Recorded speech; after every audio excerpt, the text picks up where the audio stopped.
Hello everyone, welcome to my channel. Please subscribe and keep watching more details. Ridge walks out on a sobbing Brooke and Remy doctors Electra's photo. Today on The Bold and the Beautiful, Ridge refuses to live on the same property as Hope Electra and will find out about the coup, and Remy plots to keep Electra from Will. All products and services featured are independently chosen by editors. However, Soaps.com may receive a commission on orders placed through its retail links, and the retailer may receive certain auditable data for accounting purposes. At Brooke's place, Ridge tells her that Hope is out of control. There's something wrong with her. She went after Thomas and Finn, and now she's pushed Carter to steal the company. Once this is over, Hope will never walk through the doors of Forrester Creations again. Brooke rails at him to stop demonizing her daughter and be objective. Try to understand why they felt they needed to take the reins. Ridge can't believe she has the audacity to defend Carter and Hope. Ridge takes her hand and asks her if she doesn't see what's happened to his family. Brooke doesn't agree with Hope and Carter's approach, but their words ring true. The Logans have been treated like peasants for decades. She tells him how important Hope for the future and her lingerie line are to the company. They never got the professional respect they deserve. Ridge reminds her that he just did a big relaunch for her line. Carter and Hope stole their company and she's siding with them. Carter stole this because her daughter's in his ear. She attacked his family and stole his company. It's not going to go unpunished, you know that. Brooke asks if she expects her to ground her or send her to her room. Ridge wants her gone. I'm not going to live on this property with Hope. It's not going to happen. At Forrester, Hope and Carter enthuse over taking control of the company. Hope thinks they should get the paperwork framed. They kiss as she sits on his lap in the office chair. Electra and Will arrive and she asks, "So you guys are in charge now?" Carter explains they had to do what was best for the company. Will congratulates them as they explain they're reinstating Hope for the future. Electra asks if Ridge and Steffi are just gone. Hope says they're not sure, but assures her the jewelry line won't be affected. Electra says this feels weird. Being a Forrester, Steffi was always so nice to me. At the Cliff House, Taylor's dismayed when Steffi tells her that Carter's coup went ahead. Steffi thinks he took advantage of a loophole to get to the top and Hope lured him up there. They can't believe this is the new reality. Steffi says it's all because of Hope manipulating Carter. Taylor tells Steffi, "This is so unfortunate." Steffi says she and her father won't give up. For now, they're powerless. In his darkened room, Remy alters the photo of Electra he's looking at as he flashes to being asked to leave Forrester. He remembers the past, when Electra cried to him about someone altering her photos to make it look as though she was naked. He was the one who comforted her. In the present, Remy cries, "I'll always be there for you, Electra. Leigh's changing you. I'm not going to let that happen." Suddenly, the laptop dings. Electra's photo now shows her in purple lingerie.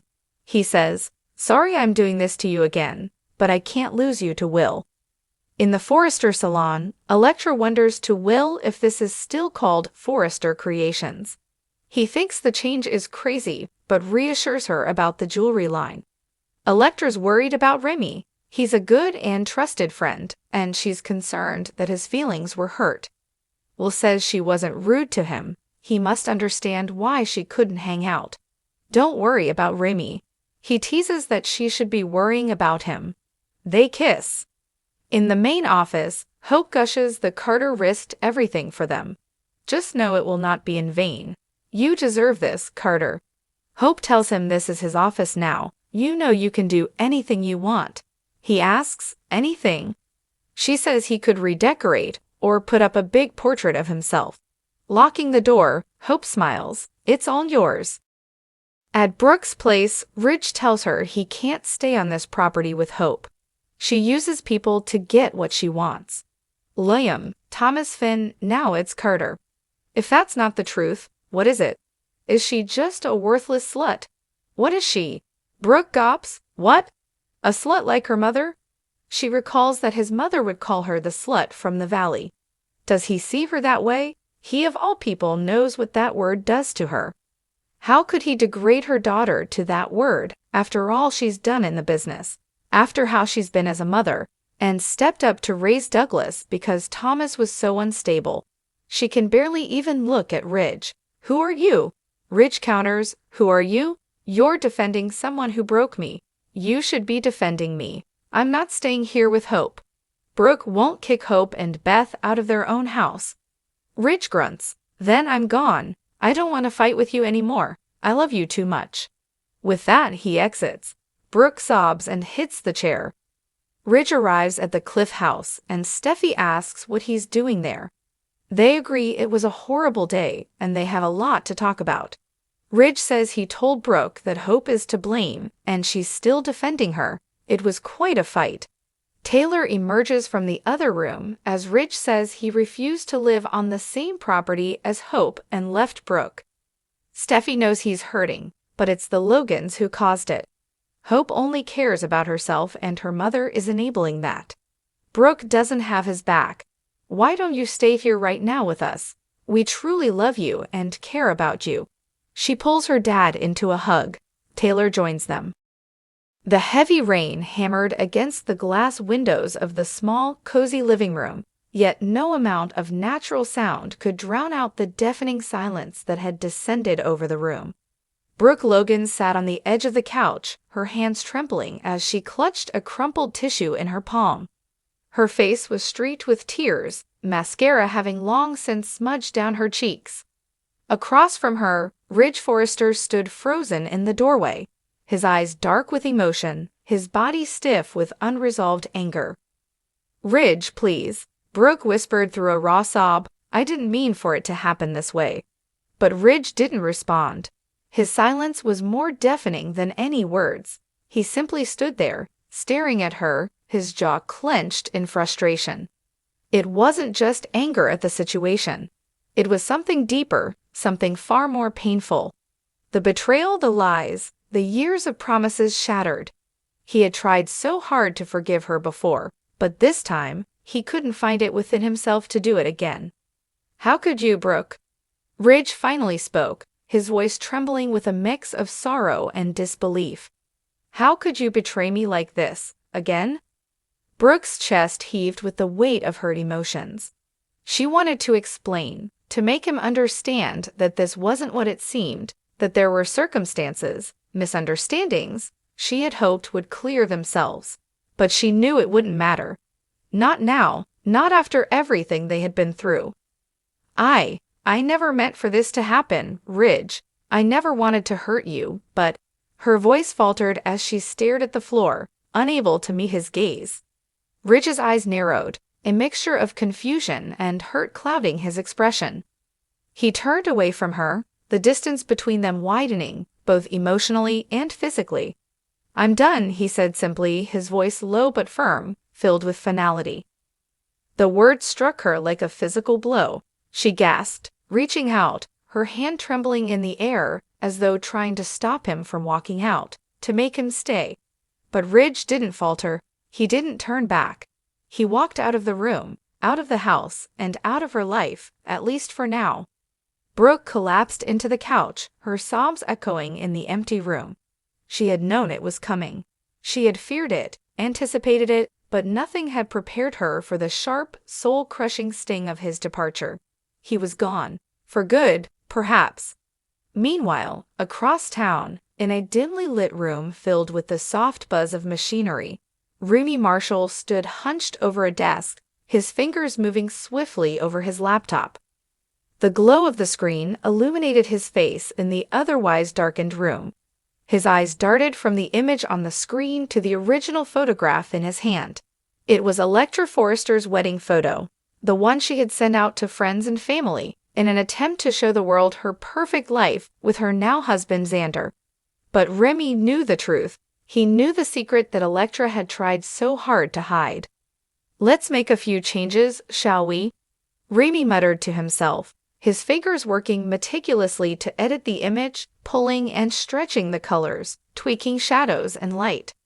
It was more than just the aesthetic that needed fixing. It was the story. The perfect life Electra had wanted to portray to the world needed to be rewritten, corrected in ways that only he knew how. He zoomed in on the image, focusing on the small details, the awkward hand placement, the forced smile on Xander's face, the faint hint of uncertainty in Electra's eyes. These were the cracks in the facade, and Remy was determined to smooth them over. His skill with photo manipulation was unmatched, and in this case, he was the puppet master, pulling at the strings of reality to create a version of Electra's life that would be much more palatable to the public eye. As he worked, he thought about the woman who had trusted him with this delicate task. Electra had always been a complex woman, strong and intelligent, yet deeply insecure in ways that even her closest family members couldn't comprehend.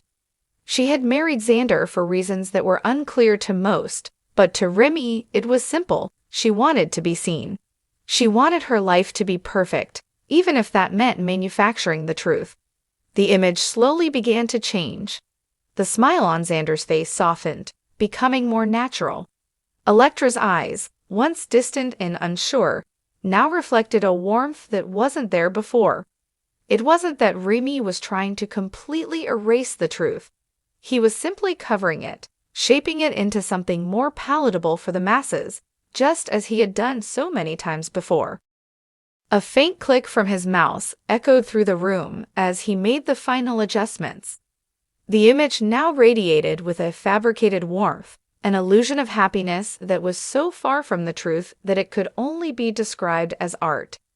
He could already imagine how it would be received: praise for the beautiful couple, admiration for the seemingly perfect union. Electra would be pleased, Remy thought, as he leaned back in his chair with a satisfied sigh. But as he admired his work, a nagging thought tugged at the back of his mind. Was it all worth it? The deception, the manipulation, the constant reshaping of reality to suit someone else's desires. He had never been one to question his work, but something about this felt different. Maybe it was the way Electra had looked at him when she asked him to help. There was a desperation in her eyes, something unspoken, and that unsettled him more than he cared to admit. Back at Brooke's house, the doorbell rang. Brooke wiped her eyes, trying to collect herself before answering. She opened the door to reveal her daughter, Hope, standing on the doorstep, her face full of concern. "Mom, are you okay?" Hope asked softly, stepping into the house and embracing her mother. Brooke shook her head, tears welling up in her eyes once again. "I never meant for this to happen, Hope. I don't know how it all went so wrong." Hope stood there, holding her mother in her arms, both of them caught in the weight of unspoken words and shared grief. It wasn't just about Ridge. It wasn't just about the fractured relationship. It was about something much deeper, the realization that no matter how hard you try, sometimes you can't control the course of your life.